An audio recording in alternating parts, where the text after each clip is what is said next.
അപ്പോൾ നമ്മൾ മാറിയാൽ പ്രകൃതിയും മാറും. എന്നാൽ വരെ മഴ കഴിഞ്ഞ 2-3 മാസം മുമ്പേ ഘോരം മഴ പെയ്താൽ നിങ്ങൾ എന്ത് പറയായിരുന്നു?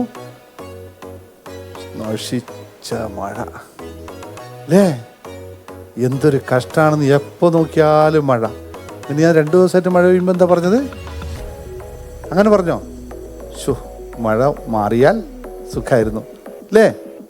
മാറിയോ? വാക്കുകൾ മാറിയോ അല്ലേ? അച്ഛൻ ഞാൻ ഇന്നലെ വന്ന് എയർപോർട്ടിലെത്തി മെസ്സേജ് ഇട്ടപ്പോൾ നിങ്ങൾക്ക് ഉറപ്പായി മഴ മാറും. ഉറപ്പാണ് അല്ലേ? ഉറപ്പല്ലേ? എങ്ങനെ?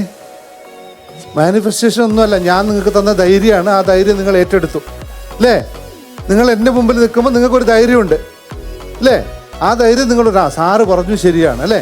ഇത്രയേ ഉള്ളൂ ഇതിനകത്ത്. ഇത് സ്വന്തം ഉണ്ടാക്കാമല്ലോ, പറ്റൂലേ? നിങ്ങൾക്ക് എഴുന്നേറ്റ് നിൽക്കാൻ പറ്റുമോ? നിൽക്കാൻ പറ്റില്ലേ? ഉറപ്പാണല്ലോ. ഇവരോട് ഇതേ ചോദ്യം ചോദിച്ചാലോ അവരൊന്നുകൂടെ ആലോചിക്കും അല്ലേ? സ്വാഭാവികമല്ലേ? ഇത് സ്വാഭാവികമാണല്ലോ. ഇത്രയേ ഉള്ളൂ ജീവിതത്തിൽ ഭാഗ്യം. നമ്മൾ ആദ്യം തീരുമാനിക്കും, എന്നിട്ടും പുള്ളി എഴുന്നേക്കും. കാരണം എന്താ അറിയോ? എനിക്ക് പറ്റും. ഇത് മാത്രമേ ഉള്ളൂ നമ്മൾ ശ്രദ്ധിക്കേണ്ട. ജീവിതത്തിൽ പറയാൻ പോകുന്ന ജീവിതത്തിൻ്റെ വിജയം എന്നതിന് നമ്മളിന്ന് പറയാൻ പോകുന്നത്, ജീവിതത്തെ വിജയം എന്ന് പറയുന്ന ഒറ്റ വാക്കിൽ നിൽക്കും. എന്താണ്? നിക്ക് പറ്റും. എന്താ പറ്റാത്ത?